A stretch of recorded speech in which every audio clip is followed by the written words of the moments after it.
Hôm nay mình hướng dẫn các bạn cách làm món chả cá viên nhé, chiên xù các bạn ạ. Cách làm món chả cá viên chiên xù. Nguyên liệu của mình gồm có 300 g cá và hành hao, hành lá và ớt và các gia vị khác các bạn ạ. Đây cá của mình là mình mua, mình đã rửa sạch rồi các bạn ạ. Các bạn rửa sạch cá bằng nước muối loãng nhé. Rồi sau đó bây giờ mình sẽ đi thái để mình đi xay. Các bạn mua cá lọc sẵn hoặc là các bạn mua cá về xong mình lọc ấy. Rồi các bạn rửa sạch qua bằng nước muối cho nó sạch, để xong mình để ráo nước, rồi mình sẽ thái nó ra thành từng miếng. Mình sẽ cho vào cối mình xay ấy, cho nó nát ra ấy, như kiểu là mình xay chả ấy, xay giò xay chả của thịt heo ấy. Các bạn thái nhỏ cho mình nhé, thì xong mình xay cho nó dễ, vì cối của mình nó nhỏ, nó không xay được miết thì mình phải đành phải thái nhỏ ra. Thì tùy theo sang một máy xay của mình khỏe thì mình không cần phải thái nhỏ quá.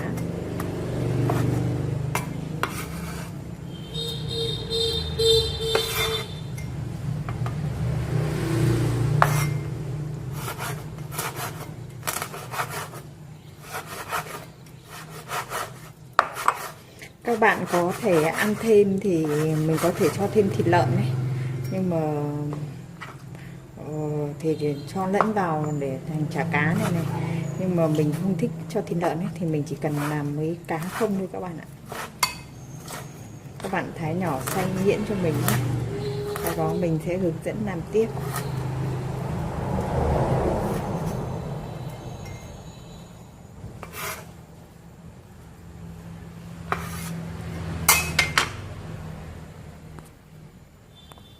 Sau khi thái xong mình được cá đây các bạn ạ, bây giờ mình sẽ cho vào cối để mình xay các bạn nhé. Các bạn cho hết cá vào cối cho mình để xay. Chỗ này mình phải làm 2 mẻ, không có cối sẽ bị các vỏ không xay được, vì cối của mình yếu mà.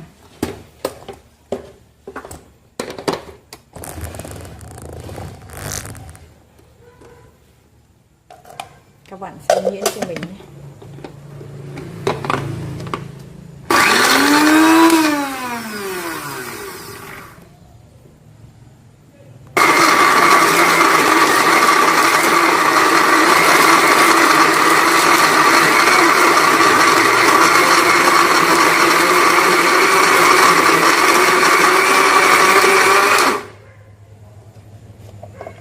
Mình đảo lại cho cá đều. Các bạn cho hành và hành hao vào một chút ớt vào luôn nhé, để mình xay luôn cùng cá luôn cho nó đều luôn nhé. Rồi, bây giờ mình sẽ xay lại tiếp để cho nó nhuyễn ra.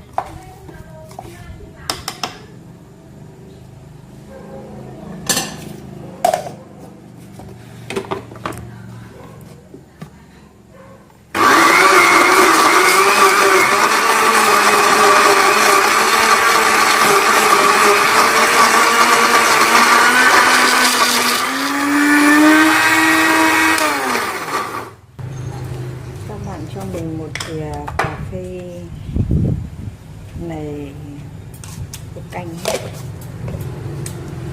Sau khi mình xay xong các bạn được hỗn hợp như thế này rồi, và các bạn cho mình một thìa tiêu nữa.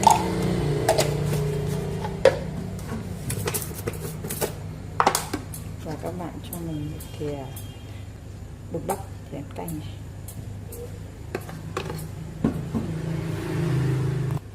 Các bạn cho mình một thìa mắm này, và các bạn cho mình cả men lở nữa. Các bạn muốn cho men lở thì mình cho men lở, và hạt nêm mới chính các bạn ạ, tỏi nữa. Đây tỏi mình cho đây. Và bây giờ mình sẽ trộn đều lên để mình ủ trong tủ lạnh 1 giờ các bạn ạ, ngăn đông. Giờ mình sẽ trộn đều, sau đó mình đi ủ. Sau khi mình trộn đều xong các bạn ạ, bây giờ mình sẽ cất ngăn đông 1 giờ nhé. Sau đó mình sẽ rửa ra để mình làm.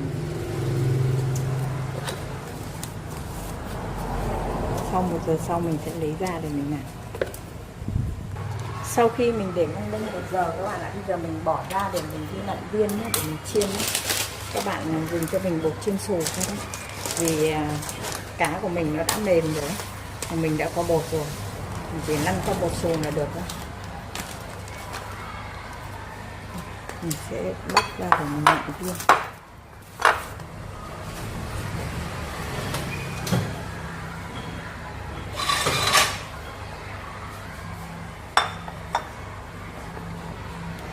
Các bạn thành những viên tròn nhé. Mình tiện luôn, mình dùng bằng tay luôn các bạn, vì mình đã rửa tay sạch sẽ rồi. Luôn làm bằng ấy rất khó, nên là bạn lăn thành những viên như thế này cho mình nhé. Và các bạn lăn xong thì sau đó mình sẽ đi cho vào chảo để mình rán nhé.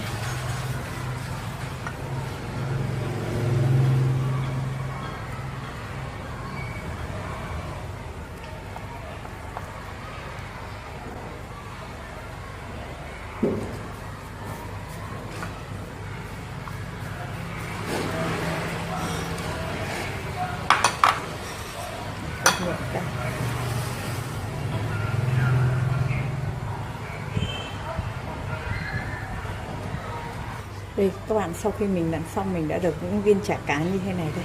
Bây giờ mình sẽ cho lên bếp chiên nhé. Các bạn cho mình tương đối dầu hoặc mỡ vào nhé, để mình chiên nhé. Các bạn cho ngập lửa hoặc là các bạn cho một lửa, ngầm một lửa ấy.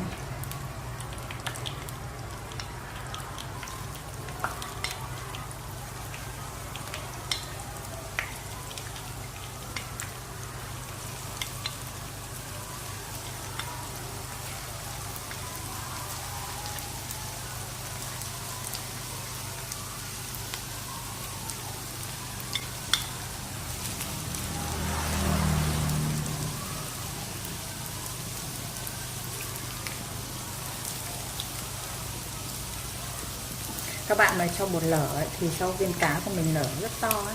Như cá họ bán ấy, là họ cho bột lở ấy, nó lở to, nhưng mà mình ăn cho nên là mình cũng không muốn cho bột lở. Mình chỉ cần cho bột vào để cho nó có độ dính vào nhau thôi là được. Các bạn cho lửa vừa thôi.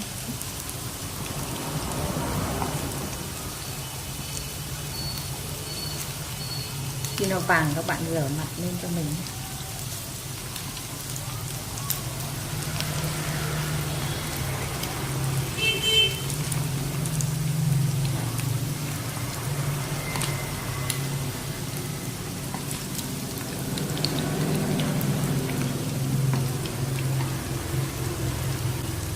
Nhiều lúc các con nó không muốn ăn chả cá ở cổng trường ấy, nhưng mà mình không muốn cho con nhà mình ăn ấy. Nên là mình thỉnh thoảng mình lại làm.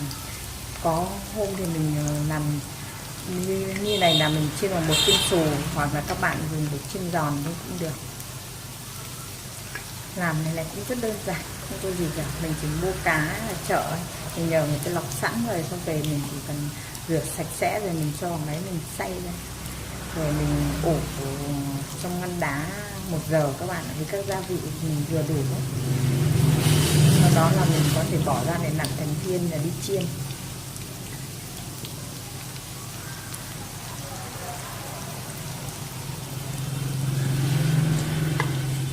Như Tết ấy, con muốn chả cá, mình làm chả cá sẵn, mình hấp qua, xong đó mình cất vào ngăn mát tủ lạnh.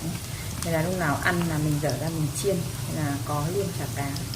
Vì Tết hay ăn đồ thịt thà nhiều, thì ăn cá cũng rất tốt. Các bạn chiên vàng cho mình. Đây các bạn, sau khi mình đã rán vàng, mình đã được những viên chả cá như này đây các bạn. Mình có thể xiên vào và quay xiên để cho các con cầm ăn như này. Như vậy là mình đã hướng dẫn các bạn cách làm món chả cá viên chiên xù thơm ngon đấy các bạn. Nguyên liệu của mình gồm có 350g cá mình đã lọc sẵn rồi các bạn ạ. Hành lá, thì là và bột ngô, các bạn cho mình 1 thìa canh to bột ngô, và tỏi, ớt, hạt lêm, mì chính, tiêu, mắm. Các bạn trộn đều và để trong ngăn mát, ngăn đá, ngăn đông ấy, 1 giờ rồi các bạn nặn thành những viên, rồi mình đi chiên. Nặn những viên mình lăn qua những bột chiên xù ấy, để thành những viên chả như thế này. rất thơm ngon. Chúc các bạn thành công với cách làm chả cá viên chiên xù nhé. Các bạn thích có thể chia sẻ giúp mình ẩm thực miền quê nhé.